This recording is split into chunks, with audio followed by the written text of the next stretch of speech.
అందరికీ నమస్కారం అండి. తెలుగు పంచాంగం ప్రకారము మనకు 12 మాసాలున్నాయి. 12 మాసాలలో కొన్ని మాసాలకు చాలా ప్రత్యేకమైన ప్రాముఖ్యత ఉంది. కార్తీక మాసం పూర్తి చేసుకొని మనం మార్గశిర మాసంలో అడుగుపెట్టేశాము. ఈ మార్గశిర మాసము చాలా ప్రాముఖ్యత కలిగి ఉంది. మార్గశిర మాసం అంటే శ్రీ మహావిష్ణువుకి ఎంతో ఇష్టమైన మాసము. ఈ విషయాన్ని స్వయంగా శ్రీ మహావిష్ణువే విభూది యోగంలో తెలియజేశారు. మాసాలన్నిటిలోకి మహావిష్ణువుకి ఇష్టమైన ఈ మార్గశిర మాసం యొక్క ప్రత్యేకత ఏంటి? ఈ మాసంలో వచ్చే పండగలేంటి?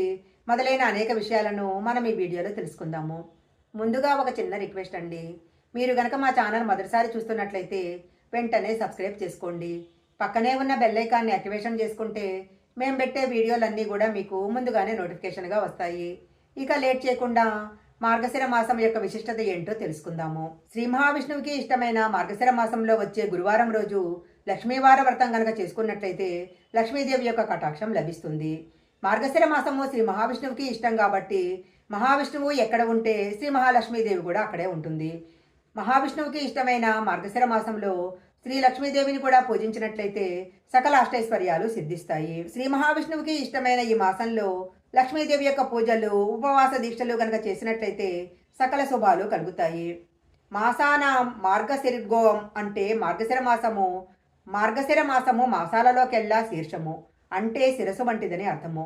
ఈ మాసంలో పౌర్ణమి నాటి నక్షత్రంగా మృగశిర ఉన్న మాసానికి మార్గశిర మాసం అని పేరు. ఈ నెలలోనే సూర్యుడు ధనురాశిలోకి ప్రవేశిస్తాడు. ఈ కాలమంతా ధనుర్మాసంగా భావిస్తారు. వైష్ణవులకు ధనుర్మాసం చాలా ముఖ్యమైన మాసము. వైష్ణవాలయాలను దర్శించేందుకు నారాయణుడిని అర్చించుకునేందుకు ఈ మాసం చాలా ప్రాధాన్యమైనది. వివాహం కావలసిన వారు కాత్యాయని వ్రతాన్ని ఆచరించటము, తమలోని భక్తిభావం స్థిరమయ్యేలా గోదాదేవి రచించిన పాసురాలను చదవటము ఈ మాసం యొక్క ప్రత్యేకతలు. కార్తీక మాసంలో లాగానే మార్గశిర మాసంలో కూడా ప్రతిరోజు ఒక పండగ. ఈ మార్గశిర మాసంలో మొదటి రోజైన శుద్ధ పాడ్యమిని పోలిపాడ్యమిగా జరుపుకుంటాము. ఈ రోజు కనుక గంగా స్నానం చేసినట్లయితే గొప్ప పుణ్యం లభిస్తుంది అంటారు. సుబ్రహ్మణ్యేశ్వర షష్ఠి, మిత్ర సప్తమి, ఒకవేళ ఏకాదశి తిథి వచ్చే సమయానికి ధనుర్మాసం ఆరంభమై ఉంటే ఈ ఏకాదశిని ముక్కోటి ఏకాదశిగా జరుపుకుంటారు. గీతా జయంతి, దత్తాత్రేయ జయంతి వంటి విశేషమైన పర్వదినాలు ఈ మాసంలోనే వస్తాయి.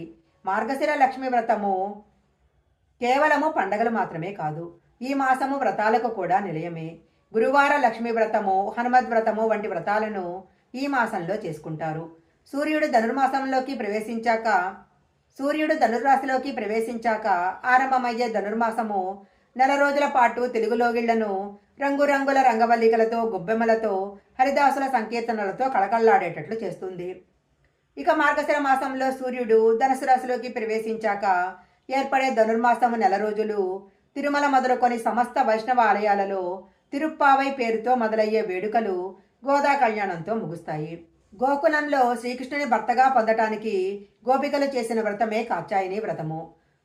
అందుకే వివాహం కాని అమ్మాయిలు ఈ నెల రోజుల పాటు గోదాదేవి శ్రీకృష్ణుని గురించి కీర్తించిన 30 పాసురాలను ప్రతిరోజు చదువుకున్నట్లయితే ఉత్తముడైన వ్యక్తితో వివాహం జరుగుతుందని నమ్ముతుంటారు.